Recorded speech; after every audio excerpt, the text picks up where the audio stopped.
All right. So last week we started Eli, study on Eli. We went through chapter 1 and chapter 2 and a little bit into chapter 3 as well, looking at the character of Eli.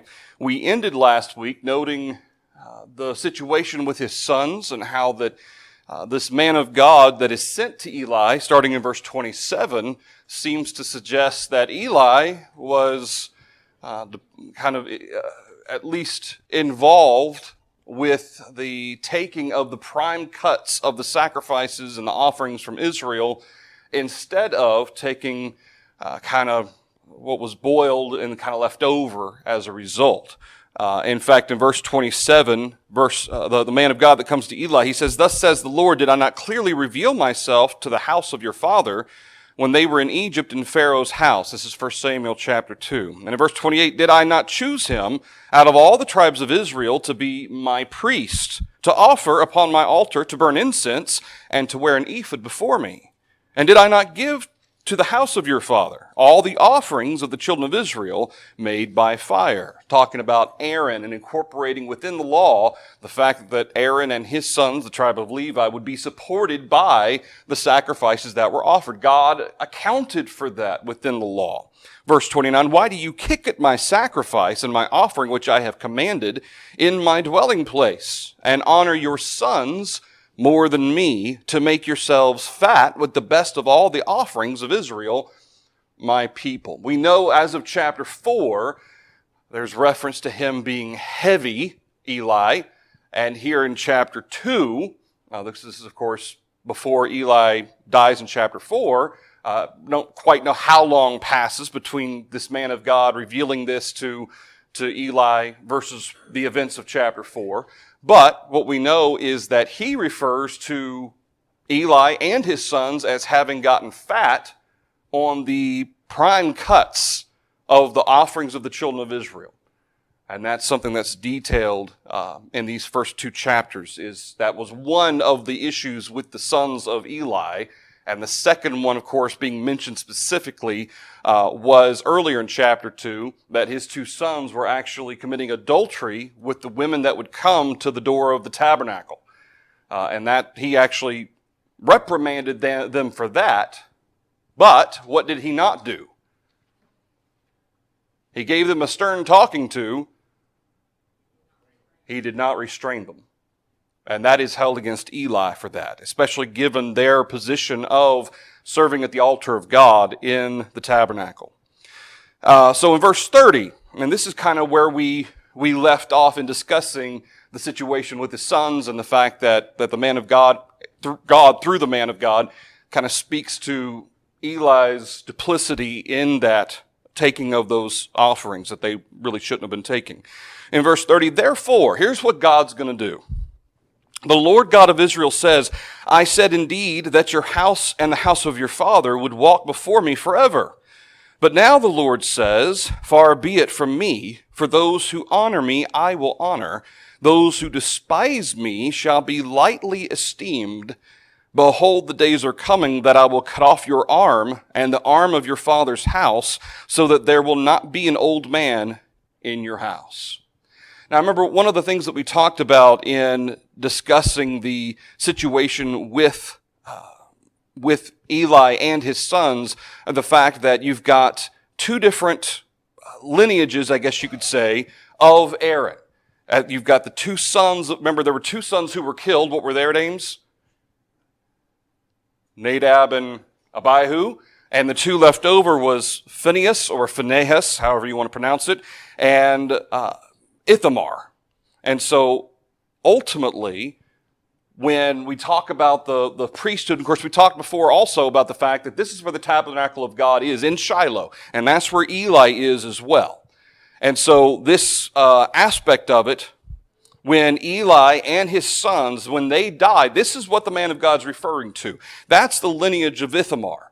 And so when he says, "I'm going to cut off the arm of your father," he only has one other arm, which is to say one other son by which the lineage has come. And so presumably Eli and his sons of the lineage of Ithamar, they're going to be cut off, and the high priesthood is then going to go back to the lineage of Eleazar. Eleazar. I said Phinehas a minute ago, talking about, that was one of Eli's sons, was Phinehas.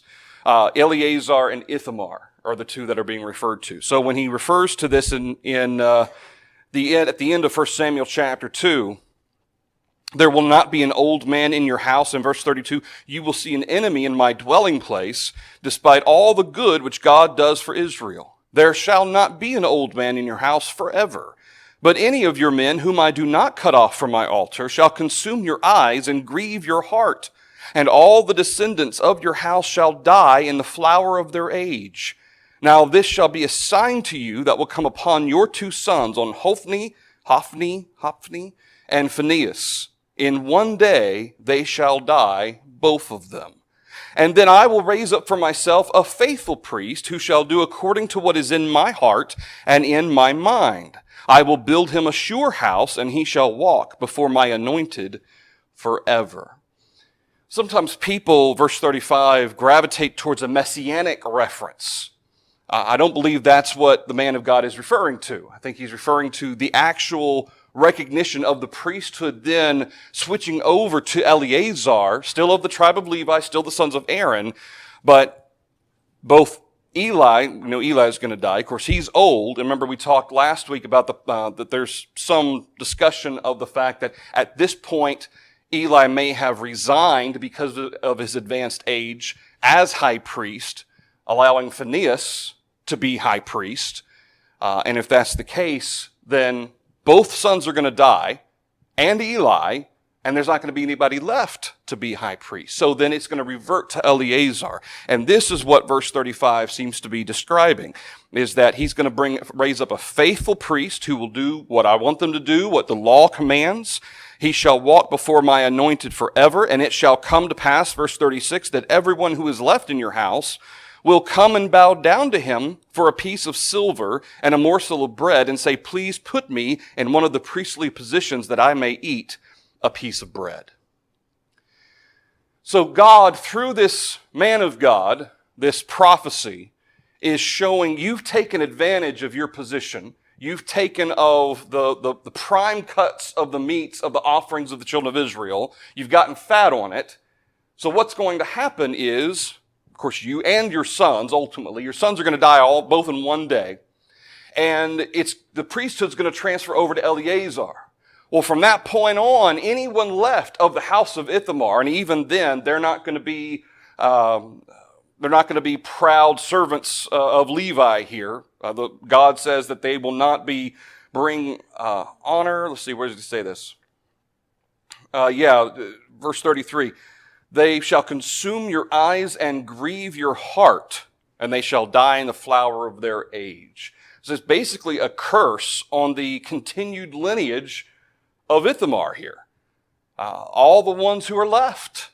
And so Eleazar is going to be the one through whom all this is going to happen. And so anyone left of the house of Ithamar, of the house of Eli, they're going to have to beg for their food. Whereas before, Eli and his sons were taking advantage of their position. Now they're going to anyone left is going to have to beg to be put in a position where they can be fed from the sacrifices according to how God commanded it to be done. Thoughts or comments through that? All right. So what we've noticed about Eli, we noticed here in chapter 2 that he trains Samuel. Of course, Samuel's kind of the focus of these first 4 chapters, but Eli's kind of there as well, just kind of showing us what all's happening as Eli is young, and he's kind of growing into this role of serving in the tabernacle. We see in verses 22 through 25, he rebuked his sons for the evil that they did. They were taking the prime cuts. They were committing adultery with the women. And then chapter 3, verse 13, he's condemned. Of course, this is part of what was revealed to Samuel because he did not restrain his sons from committing evil. The man of God alludes to Eli's duplicity in the eating of the cuts of the prime meats. And in chapter 3, and of course we didn't read chapter 3 last week, but we find, remember that Samuel was given to the Lord, or given to the training of serving in the tabernacle as a priest from the age in which he was weaned. Whatever age that was, 2 years old, 1 year old, 3 year old, whatever age it was, he was little itty bitty. Okay, he was a toddler for all intents and purposes. And so Eli is a kind of a key component of Samuel's upbringing and training in the Lord. And so starting in verse 1 of chapter 3, now the boy Samuel ministered to the Lord before Eli. And the word of the Lord was rare in those days. There was no widespread revelation. That's very important to point out. Remember, we talked before about how the Talmud mentions Eli being a prophet. That's the rabbinic history written for the Jewish rabbinic history is called the Talmud. And it records him being a prophet. However, it seems like God is pretty clear through the inspiration of 1 Samuel that there was no widespread revelation in that day. Whether or not maybe at one time Eli may have been a prophet, that's possible. But it would seem as though, given the fact that a man of God had to come and speak to Eli in chapter 2, that if there was a relationship there between Eli and the Lord where he would speak to Eli, it wasn't there anymore. And the fact that it was rare in those days also speaks to the fact that God is going to speak to Samuel. He's not speaking to Eli. He's speaking to Samuel. Verse 2. It came to pass at that time while Eli was lying down in his place, when his eyes had begun to grow dim so that he could not see, and before the lamp of God went out in the tabernacle of the Lord where the ark of God was, while Samuel was lying down, that the Lord called Samuel, and he answered, "Here I am." So he ran to Eli and said, "Here I am, for you called me." And he said, Eli did, "I did not call, lie down again." And he went and laid down. Then the Lord called yet again, "Samuel." So Samuel arose and went to Eli and said, "Here I am, for you called me." He answered, "I did not call, my son. Lie down again." Verse 7. Now Samuel did not yet know the Lord, nor was the word of the Lord yet revealed to him. Now, verse 7 is a little bit different from the perspective of chapter 2, in which the phrase is given, well, back in chapter 1 and chapter 2, in which we're told that the sons of Eli did not know God. Okay, this is a little bit different in that the sons of Eli, they technically knew the knowledge of serving in the tabernacle and so forth, but their character was not one that was set to serving Jehovah or serving the people for that matter. Okay, they didn't know God. Not that they didn't know the name Jehovah, but they didn't know his character. And they weren't giving themselves to the character of the Lord. And I don't think that's what this means in verse 7. That this is a kind of a different concept in that Samuel did not yet know the Lord, which is to say that God had not yet spoken to Samuel, first of all, and that's part of what's being referenced. The fact that we know Samuel is going to be a prophet, God giving him the ability to reveal God's will and God's word, and that's a part of what's being referenced. And I think you could even go as far as to even talk about any type of having, quote unquote, the Spirit of God, as many of the prophets did in performing miracles like Elijah and Elisha. Samuel, that hasn't happened yet for Samuel. Samuel's still very young, it would seem, at this point. And so that's why verse 7, Samuel did not yet know the Lord. Not that he wasn't committed to serving the Lord, but he wasn't yet at that point where he was fully brought in as a prophet of God. That hasn't happened yet. This is kind of the beginning of it. Thoughts or comments through verse 7? All right, so verse 8, the Lord called Samuel again the third time. So he arose and went to Eli and said, "Here I am, for you did call me." At this point, if I'm Samuel, I'm like, quit messing around. You keep calling me. And of course, Eli, he's older and he's probably trying to sleep. And Eli's probably getting annoyed. Quit waking me up. But in verse 8, then Eli perceived that the Lord had called the boy. I think it's interesting that Eli, it took 3 times, but Eli perceived that God was calling him. And that's really interesting, that Eli at the very least would know that this is how God would go about doing this, that Samuel's not just hearing things, that the Lord's calling him. And so in verse 9, Eli said to Samuel, "Go and lie down, and it shall be, if he calls you, that you must say, 'Speak, Lord, for your servant hears.'" So Samuel went and lay down in his place. So we see Eli not telling Samuel, don't listen. If you hear it again, just ignore it and go to sleep. You don't see that from Eli. You don't see any kind of jealousy. You don't see any kind of competition here with Eli. You see Eli giving him wise advice, telling him how to deal with the situation. If God's calling him, here's what you need to do. Here's what you need to say. Thoughts or comments through verse 9? Verse 10, now the Lord came and stood and called as at other times, Samuel, Samuel. And Samuel answered, speak, for your servant hears. Then the Lord said to Samuel, behold, I will do something in Israel at which both ears of everyone who hears it will tingle. In that day I will perform against Eli all that I have spoken concerning his house, from beginning to end. Specifically, that which was revealed by the man of God back in chapter 2.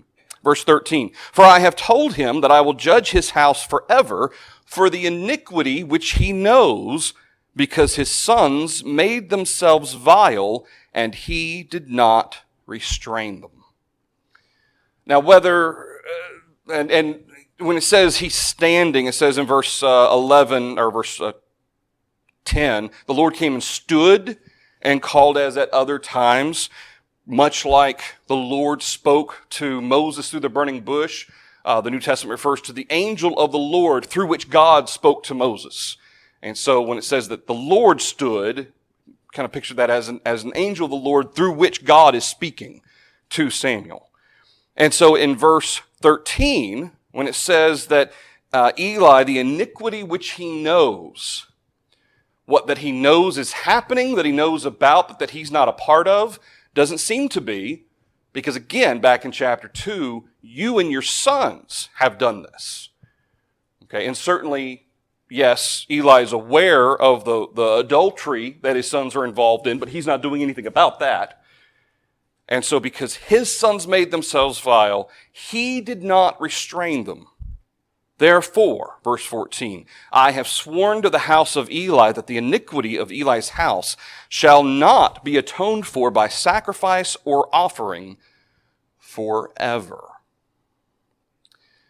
What do you think God means when he says that I have sworn that the iniquity of Eli's house shall not be atoned for?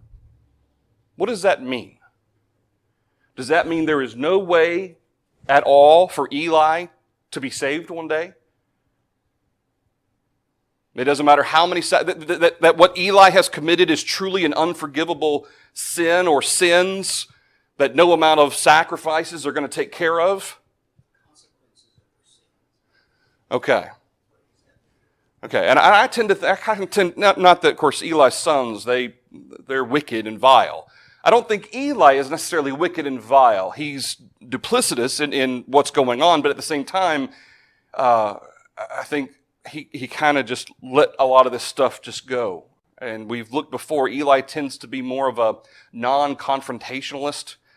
He tends to be maybe not as involved, not much of a disciplinarian, maybe. And as a result, Eli just kind of let a lot of things slide. That's not to say that Eli didn't have a heart seeking to serve God, but there were a lot of things that Eli had become complacent in, maybe. But despite that, when God says that the iniquity of Eli's house shall not be atoned for by sacrifice or offering, I think that speaks back to what God says is going to happen back in chapter 2. And no amount of sacrifices is going to fix it, is going to change it, is going to stop me from doing what I have said I'm going to do.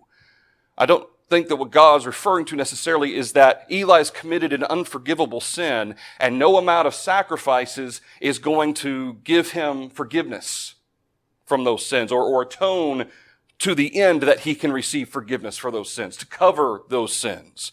I don't think that's what God's referring to. It's about cutting that arm off, cutting off Ithamar, no longer being the one through whom the high priesthood is coming or has come and is serving, but rather now going on to Eleazar. That God says, I'm not changing it. This is what we're doing. And it doesn't matter how much sacrifice you do, that's what's going to happen. Ben? Okay. All right. Thoughts? Nolan?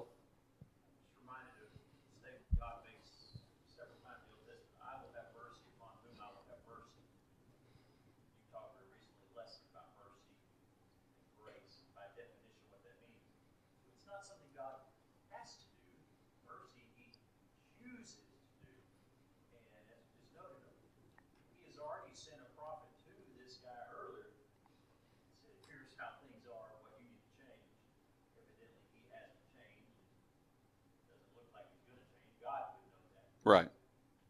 Right. Yeah. And, of course, Eli being as old as he is, and he is up there. Okay, we know when he dies, he's going to be 98 years old. However old he is now, we don't know. But we know that between chapter 3 and chapter 4, his eyes have grown dim. So it's not too much time passing. I mean, his eyes have gone bad, however old he was when that started. But, yeah, absolutely. The fact that I think you've got Eli's sons, I mean, they're vile. And they have chosen, in fact, even when Eli reprimanded them, they just kind of brushed it off and just continued doing their thing.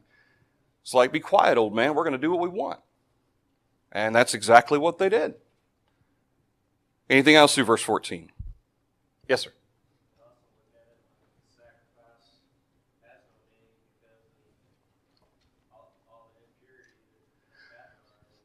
Well, and as much as you can offer sacrifices for others, that doesn't make it repentant or penitent, does it? The offering of sacrifice, it wasn't just a sacrifice to be offered to check a checkbox. It was to be offered in repentance, in sorrow, recognizing that I've done something wrong. And certainly Eli's sons aren't going to do that. Eli can't do that for them on their behalf either.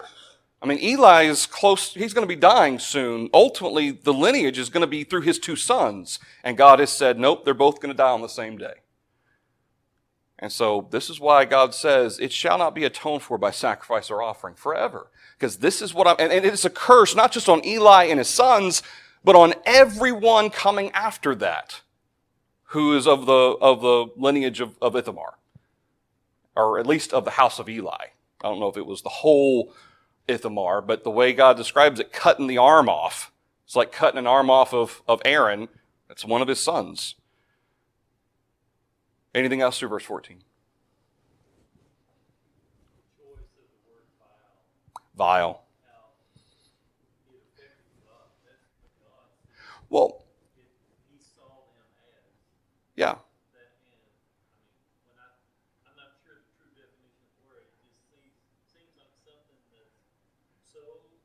It's abomination. Abomination. Yeah. Yeah. And then the second thing on top of that is they're a priest. That, I see the New Testament parallel of beware to teachers. You're responsible for what you're teaching. Yeah. On top of, your life. Yeah. Yeah. And so here they are in a place of authority, which even probably more discuss God. Yeah. Here you are supposed to be leaders, and people see and know you're doing it right in front of everybody. Yeah. That's the vileness of this. Well, He's cutting this out. yeah.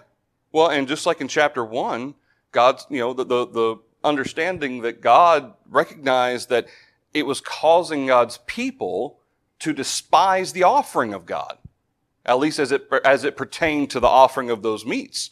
They didn't want to do it because the priests are going to take the best of it anyway. And that's not what they were supposed to be doing. And also there in verse 13, his sons made themselves vile. Okay, it's not that Eli made them vile. It's not that the devil made them vile. They made themselves vile. Now, they are going to have on their own head at Judgment Day, they're going to have to give an account for what they have done.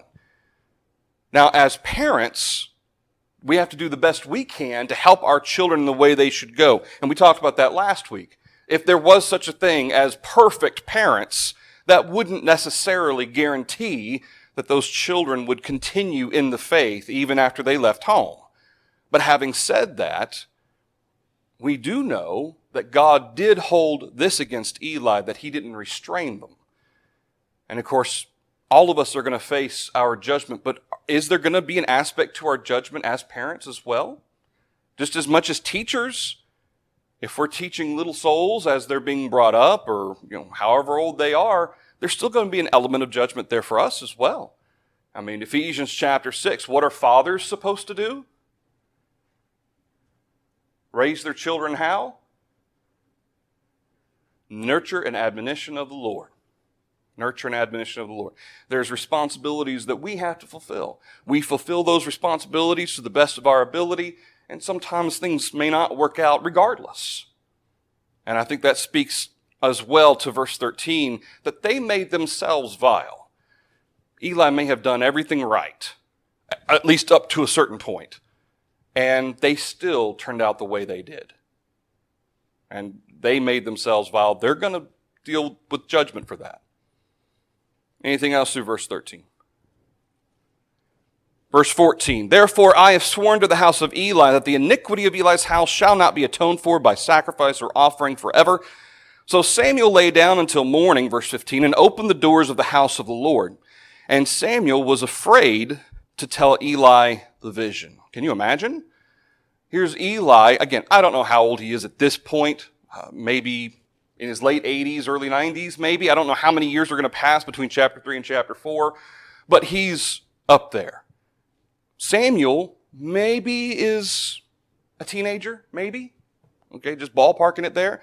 You've still got, how am I supposed to tell basically who has become a father figure to him, a mentor, certainly a teacher, someone he respected? How am I supposed to tell him what the Lord has said?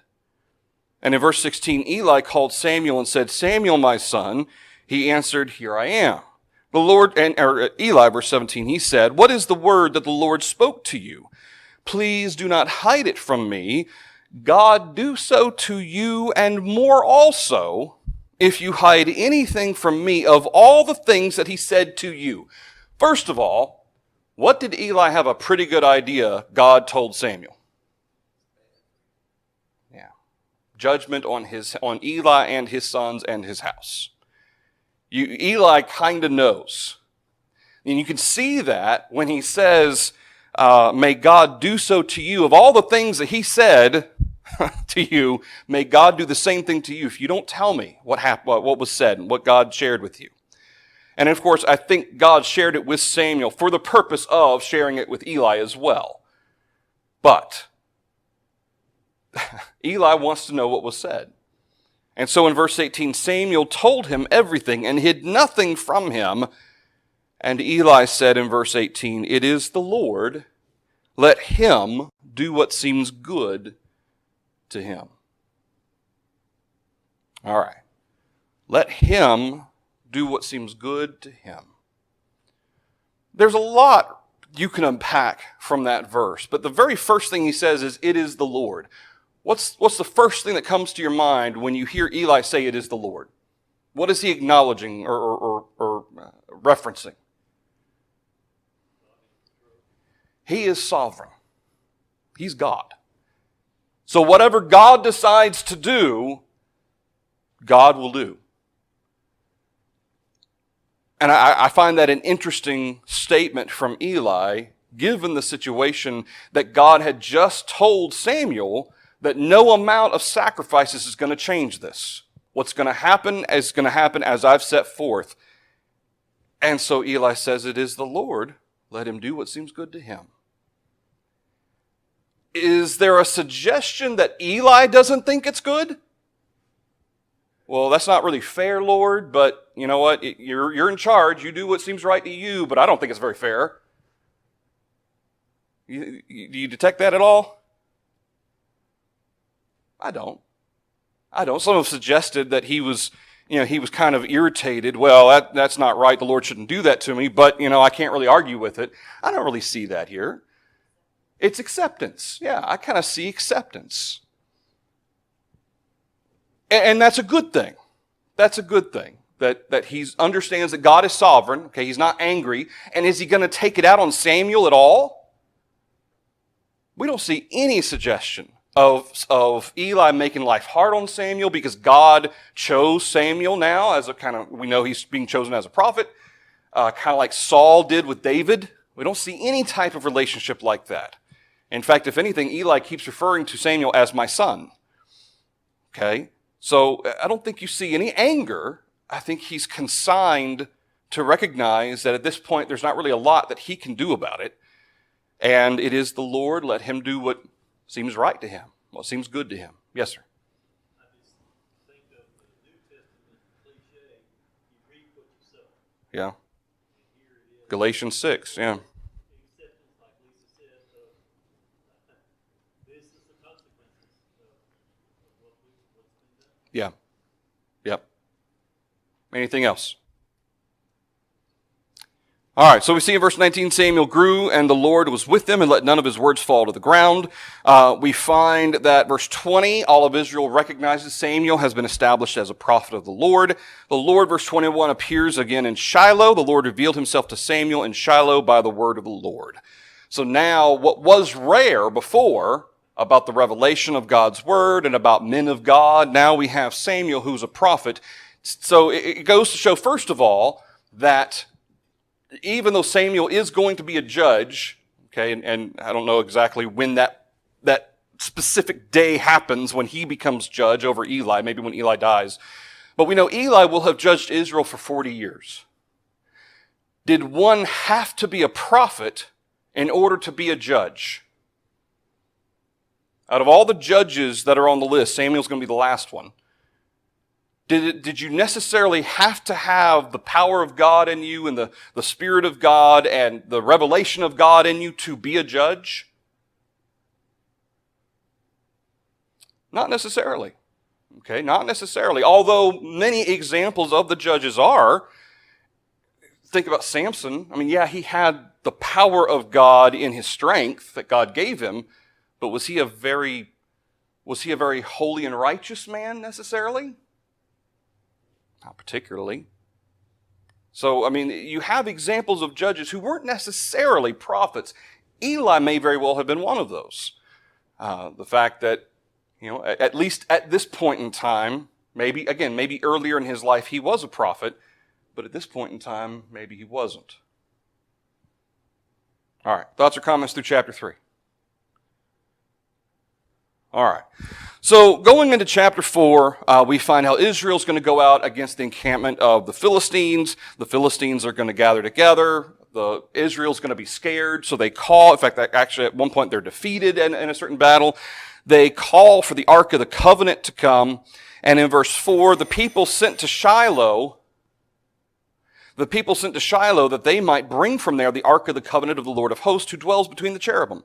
And the two sons of Eli, Hophni and Phinehas, were there with the Ark of the Covenant of God. So they're going to escort the Ark there. First of all, Eli's too old. He couldn't possibly be involved.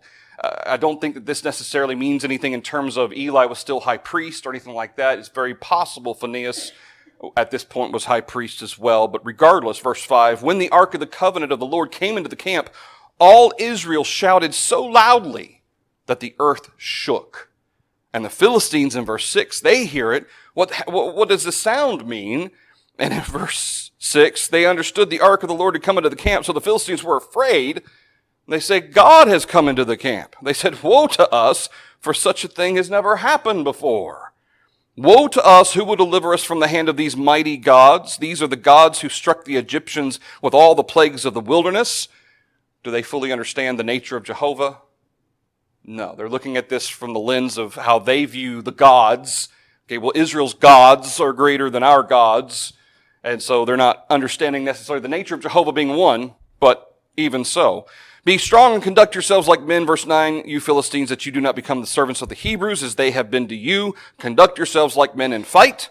So we see in verse 10, there was a great slaughter in Israel. There fell 30,000 men. Foot soldiers. The Ark of God was captured. This is going to end up being taken to the temple of Dagon. And of course, we can remember what happens with that idol of Dagon and bowing before the Ark and so forth. The Ark was captured. The two sons of Eli, Hophni and Phinehas, died. So in verse 12, a man of Benjamin ran from the battle line the same day and came to Shiloh with his clothes torn and dirt on his head. Now when he came, there was Eli sitting on a seat by the wayside watching, for his heart trembled for the ark of God. And when the man came into the city and told it, all the city cried out. And when Eli heard the noise of the outcry, he said, what does the sound of this tumult mean? And the man came quickly and told Eli. Eli was 98 years old, and his eyes were so dim he could not see.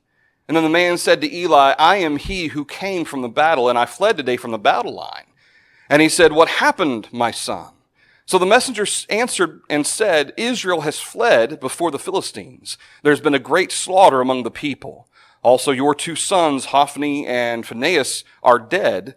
and the ark of God has been captured.